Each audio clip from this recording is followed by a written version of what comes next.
A gente está em contato agora com o assessor econômico da FEComércio, Federação do Comércio de São Paulo, Fábio Pina. Fábio, muito obrigado por atender a Band News FM, uma ótima tarde.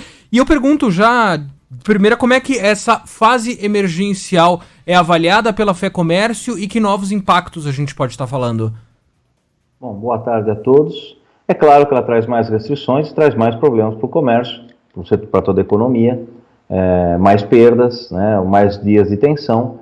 O que a Federação do Comércio espera é que após esse sacrifício, depois de um ano a gente tentando driblar a pandemia sem sucesso até agora, ou sem o sucesso desejado até agora, que esse esforço agora vale a pena. Então a FEComércio lembra que os comerciantes estão pagando um preço muito caro e a gente continua acreditando que o efeito de contaminação não está dentro dos estabelecimentos que têm cumprido a rigor, à risca, com rigor, à risca, todos os protocolos sanitários.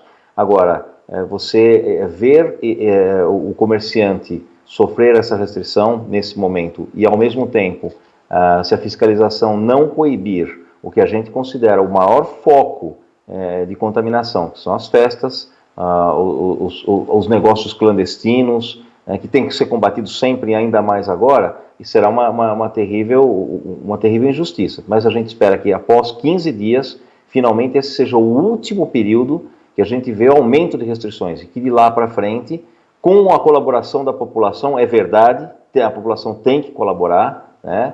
O varejo já tem colaborado, tem seguido à risca as recomendações legais. Com a colaboração da população, daqui para frente a gente só tenha boas notícias, né? Sair do vermelho para o laranja, para o amarelo, para o verde e conseguir terminar o primeiro semestre com algum grau de normalidade, se a vacinação, mais o comportamento da população e esse esforço adicional do setor empresarial for suficiente. E tem que ser.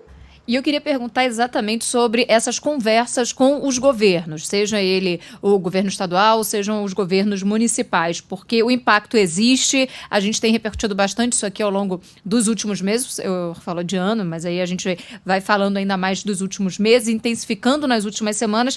De alguma forma, há uma negociação de uma espécie de compensação para o setor, seja ela vinda através de auxílio, seja para a isenção de um imposto. Como é que essas conversas estão se dando? Olha, é mais fácil falar em termos dos governos estaduais e federal.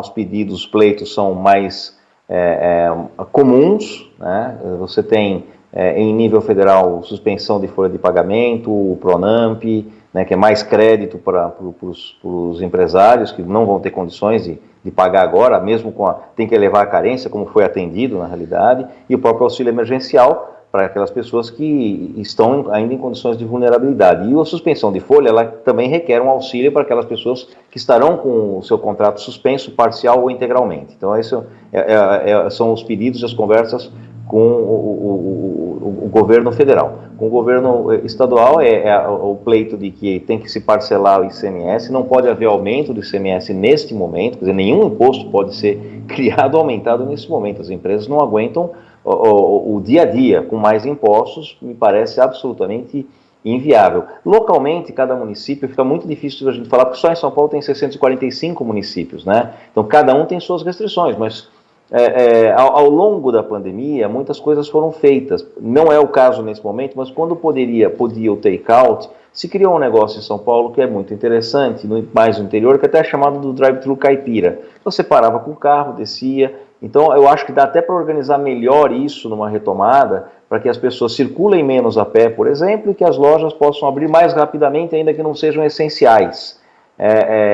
Tudo isso tem que ser negociado localmente. Né? Por exemplo, a hora que se eu fizer um tipo de medida como essa, as prefeituras têm que parar de multar, e o CET também tem que parar de multar naquela parada em frente a uma loja onde efetivamente, em tempos normais, não é permitido o estacionamento ou o desembarque de pessoas.